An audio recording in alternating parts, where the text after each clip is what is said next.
What a nice day. I feel like teaching some Korean today. If only there was someone I could teach Korean to. I don't see anyone. Oh, you're right there the whole time. So the lesson we're doing today is beginner level, but it's also at the same time going to be an intermediate level and kind of a little bit advanced. So we're going to be going over two particles today. And the first one is going to be very basic. And that is the particle 들. You take a noun and you directly attach 들 after it. A noun is just any person, place, or thing. And it makes that noun plural. It just means there are multiple subjects. So there are many of something, right? English plurals are terrible. You might think you just add an S, right? So dog is dogs, but a lot of plurals we have separate words for. City is cities, right? Person, people, right? And then other things like fish. Fish is just fish. Like, I'm not gonna go on to all of this because we're not learning English, but I just wanna make it clear that Korean, that's it. Now you have a plural. So if you have dog, 강아지, well, how do you say dogs? 강아지들. 쥐, mouse. Instead of going to mice, it's just 쥐들,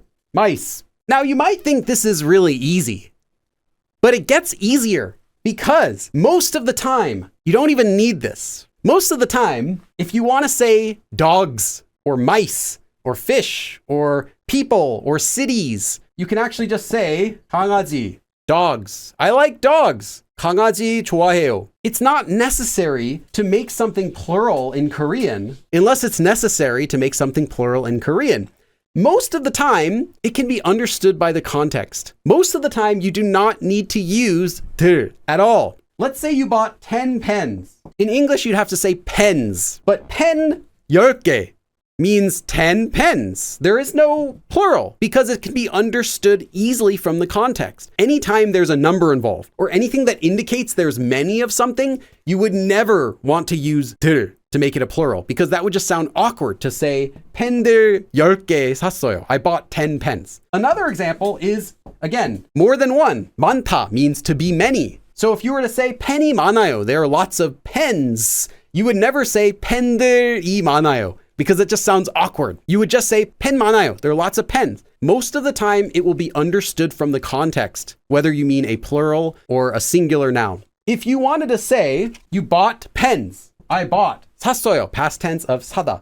펜을 샀어요, I bought pens. Or 펜을 샀어요, I bought a pen. Both of these could work. So if you needed to specify that I bought one pen, you could instead say pen 한 개를 샀어요. Literally, I bought 하나. I bought one. 한 개. I bought one pen. Otherwise, if you just said pen 샀어요, it could mean I bought pens or I bought a pen, and it'll probably be clear from the context. So I'll give you an example. If I hold up a pen and say 이 펜을 샀어요, I bought this 이 pen. It doesn't mean these pens, but if I were to hold up a bunch of pens and say 이 펜을 샀어요, then it means I bought these pens, right? You understand exactly what it is. So you don't need to add 들 to make something plural because most of the time it's understood. Specify with numbers. You don't need to specify by making it a plural. So most of the time you do not need to use this. But we're not done. There's a little more to this. If we were to look at this example, there might be a reason why we might add 들.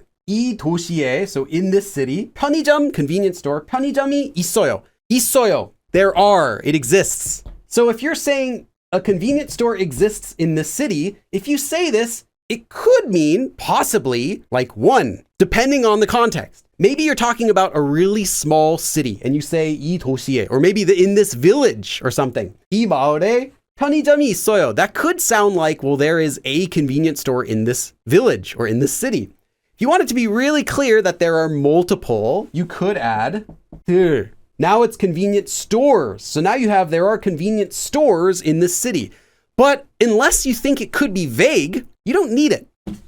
So when would you even use this? You can use this when you're talking about any noun in general. If you don't care and you don't know how many of something there are, so you're talking about it just in general, like houses, who cares how many houses I'm talking about? Those houses in the other neighborhood, all of them, I don't care if it's 1 or 50. That's when you can, and you might want to add 들. Because it's normally unnecessary, when you do add it, it kind of just makes it without carrying a plural. In this situation, it can sound fine to add 들. If we're talking about convenience stores, 편의점은, you can say a convenience store is a convenient place to buy snacks. You could say that. 편의점들은, convenience stores in general.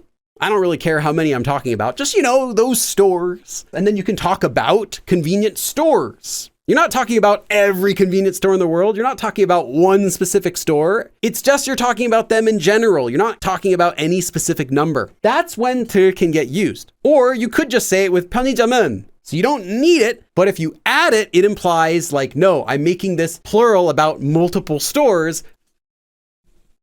If you're using this in general, it can kind of sound like saying, I'm talking about all those. It can kind of have that sort of feeling. All of those things are like that. Or if you're talking about a person, then it could be like saying, for example, if you say you all, it's kind of like saying that. You all, like, I don't know how many there are. It's just plural. So that's what it's used for. There is one exception to using 들. And this exception, I think, causes a lot of confusion for learners because you will see 들 used in this case. When you're talking about people, it is very common to add 들, like 사람 or 분 if you're talking honorifically, 선생님 for a teacher, 학생 for a student, 친구. It is common to add 들 when you mean plural. So if you're talking about a person, you can use 사람. If you're talking about people, you could also use 사람. But it's okay and it's common to say 사람들, 분들, 친구들, 선생님들, 학생들. So that's the exception when this will sound very natural to use it. But again, it's not required. That was the beginner part of this lesson. Everything else we're going to be doing today is more in the intermediate level. So I'm going to tell you about another special particle. It looks the same, but I promise you, it's different. It's actually the exact same thing. Not only can you use it after a noun, but you could also use it after an adverb or even after a whole phrase. Now, before you learn how to use 들 like this, just know this is only for speech. It's not supposed to be used like this in writing. It doesn't sound like formal and written. It sounds like a spoken usage of 들. With that said, this is not slang. It's still polite, but it's only for speech. Also, I will say this usage is less common. You will not need to use this, but you will hear it sometimes. All 들 does is says that there is a plural subject. Pretty much anything that you would use the subject marker for could be a subject. But what if there is no noun at all? What if you're putting 들 after an adverb? I'll give you an example. Oh, it's dried. I literally just pulled this out last week. 안녕하세요. Everyone knows this, right? But what if we did something a little bit strange here? You can actually do this. What is happening with this? Again, all 들 does is says that there is a plural subject, but there is no subject. No one's doing anything. What is the subject of the sentence? There is no subject here. But there is. The subject, when it's not specified for a phrase, is, does anyone know? Can anyone take a guess? It's the person that this phrase is talking about. It basically duplicates whatever you're putting in front of it. So, 안녕하세요, 안녕하세요, 안녕하세요, 안녕하세요, 안녕하세요. So what would that be used for? If I'm saying hello to my friend, 안녕하세요, I could not say 안녕하세요들 because that would be like this. 안녕하세요, 안녕하세요, 안녕하세요, 안녕하세요. But when could you use this then? If there are multiple people in the room. 안녕하세요, 안녕하세요, 안녕하세요. That's what this 들 does. It simply repeats whatever is before it. Or you could just say 안녕하세요 if you're giving a general speech like hello. You don't have to do this. Again, it's not a requirement when you're addressing multiple people. But if you do use it, it means that whatever you're doing, whatever you're saying, this expression is addressed to multiple people. So it is just like pointing at each person and saying hello. What if we did this? 안녕들 하세요. It's the exact same meaning. 안녕들 하세요 is the exact same meaning as 안녕하세요들. So you'll hear both. Let's do another one. 안녕히 가세요. So that's how you say goodbye politely to someone who's leaving. 안녕히 가세요. let's say you're saying goodbye to multiple people and you want the nuance of you're saying it to them individually and not just as a group. Well, you could just say 안녕히 가세요들 or 안녕히들 가세요. Goodbye, each of you. Like that. Let's do one more example. 잘했어요. Good job. 잘들 했어요. Yeah, good job, everyone. Or you could do it. 잘했어요들. Good job, good job, good job, good job. That's the nuance that you get. Let's talk about some exceptions. 너희, you guys, 우리, us, or the more polite version, 저희, us. This is plural, right? 너희. The he already makes it plural. Like you and you and you and you. Now, these are not standard, but I'm not going to go and say that they're wrong because you're going to see them. 우리들은, 저희들은, 너희들. There's an easy explanation to this. Pretend it doesn't exist. It's just more emphasis.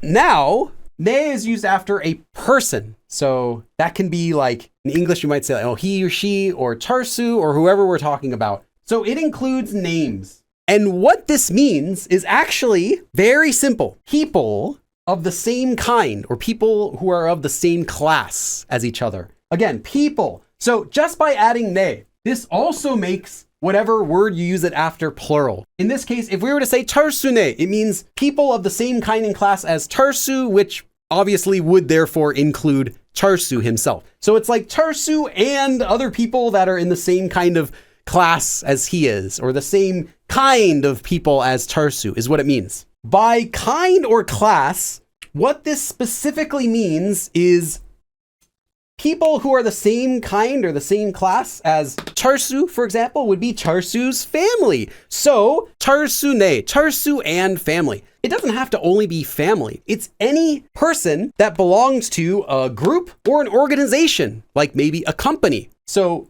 person and family. But the way that it works is actually more like the possessive marker, like apostrophe S. It means, again, that person and their family or their group or companies, something. So something that is owned by or belongs to or is a part of that person and their family or their group or their organization or company. That's what this particle means. It shows that thing is owned by or is a part of a family or group or organization. And the reason you might want to use this is because it doesn't just show that it's owned by one person, but by that group or company. Let me give you an example.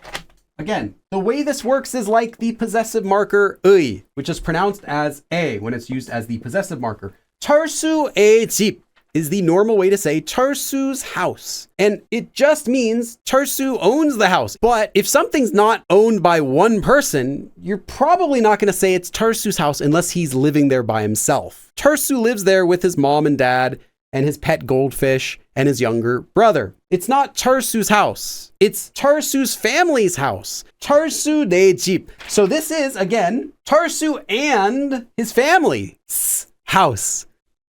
It's not common to say the possessive marker with buildings. If you want to say like, I went to my friend Mark's company. It's not his company. He didn't buy it. He doesn't own it. He's not the CEO. It's 마크 내 회사. 철수 내 집. 철수 내 학교. Obviously, it's not 철수's school, but it's the one that 철수 is a member of. He belongs to that group. So buildings are really common. Another common place you're going to see this is with pets, because one person doesn't own the pet. It's the family's pet. Instead of saying it's my cat, you might say, oh, it's my family's cat. Like 철수 내 고양이. Or you could even say 우리 집 고양이. That's another way you could do this, which emphasizes that it's the cat at my house. There are other ways you could do this, but we're not going to be talking about those today. Anything that's not just owned by one person, you're going to want to use 내 instead of 의 to show ownership of that. You're not going to see this a ton. One more thing we have to talk about. 너, for you, for talking about someone who's the same age as you or younger, there is the word 너네. However, note that it's very casual. So this is like, you and your family, like that. You and your group. You guys. It's not really like plural you. It's just you and the people around you, and we're usually referring to, you and your family, you guys, like that. Or you and your group, if you're talking to another group of people, like you guys, as in you and the group you're currently in. like a group of friends. Again, very casual though. You might also see it used like this. 너네 들. This is not necessary because 너네 already makes it you and the other people in your group. It doesn't change the meaning. It just makes it a little more emphatic, like you guys, all you guys. Again, very casual. I don't recommend using it, but if you see it, it's the same thing. There is one more thing you can do with it. Yay, this dude, this girl, this person. K is 그, that person. And te is also that person. So like this person, this dude, this girl, this dude here. Or K, that dude, that guy, that girl, whatever, that person. These can also be combined with ne as well. So like all yous and your group here, all you guys over there, you're one group. So you might see these as well. Very casual though. You will not use these to strangers because it doesn't sound polite. And you also might hear to attached as well to these. Again, not necessary, but you might hear it. 얘네들. So that's pretty much it. That's everything that you need to know about using ne. And that is the entire lesson. Thank you everyone for coming, and I will see you again next time. 그럼 다음에 또 봐.